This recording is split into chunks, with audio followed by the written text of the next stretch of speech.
আজকের আমি একটা চিচিঙে দিয়ে এক রকমের তরকারি শেয়ার করব। প্রথমে আমি মাছের ডিমগুলোকে একটু তেলের মধ্যে ভেজে নেব। সবজিগুলো আমি আগেই কেটে রেখেছি। ডিমগুলো ভাজা হয়ে গেলে ওই তেলের মধ্যে আমি কুমড়ো, আলু আর চিচিঙ্গা এই কটাকে একটু হালকা হালকা করে, আর একটু বেগুনও দিয়েছি, এগুলোকে আমি একটু হালকা করে নাড়াচাড়া করে তেলের মধ্যে একটু ভেজে নেব।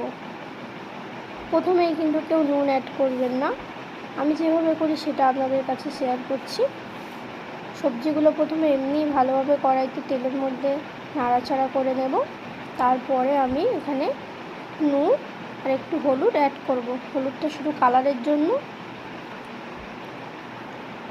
একটু চাপা দিয়ে ভাজবেন, তাতে কুমড়োটাও একটু তাড়াতাড়ি সিদ্ধ হয়ে যাবে। চচ্চড়িতে কোনো জল অ্যাড করতে হবে না।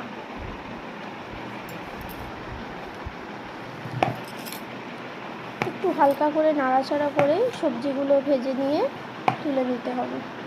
এবার কড়াইতে তেল দিয়ে শুকনো লঙ্কা, তেজপাতা আমি ফোড়নে অ্যাড করেছি। একটু পেঁয়াজ কুচি দেবো, যেহেতু আমি এখানে মাছের ডিম অ্যাড করব তাই। যদি এটা নিরামিষ চচ্চড়ি হতো তাহলে আমি এখানে পেঁয়াজটাকে স্কিপ করতাম। পেঁয়াজগুলো হালকা লাল লাল হয়ে গেলে এর মধ্যে আমি আগে থেকে ভেজে রাখা সবজিগুলোকে ঢেলে দেব।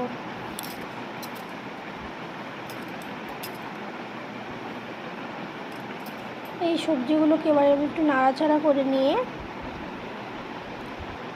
হলুদ গুঁড়ো, লঙ্কা গুঁড়ো, স্বাদ মতো নুন, যেহেতু আমি আগে একটু নুন অ্যাড করেছি, আর হাফ টিস্পুন চিনি,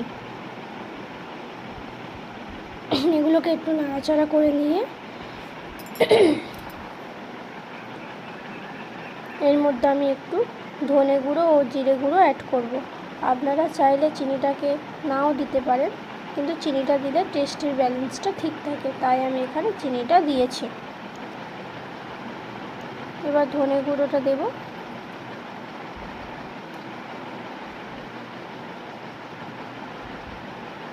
এই দুটোকে, ধনে আর জিরে গুঁড়োটাকে ভালো করে নাড়াচাড়া করে নিয়ে আমি এটাকে চাপা দিয়ে দেবো।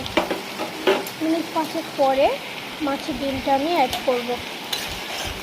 তরকারিটা আপনি যদি একটু চাপা দিয়ে করেন তাহলে এখানে আপনাকে কোনো জল ব্যবহার করতে হবে না, আর যদি খুব তাড়াহুড়োতে থাকেন তাহলে কিন্তু জল অ্যাড করতে হবে।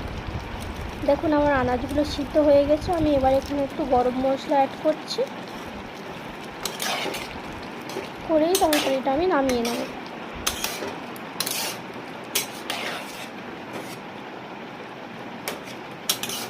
আমার আনাজগুলো এখানে সিদ্ধই হয়ে গেছে, কোনো জল দিতে হয়নি।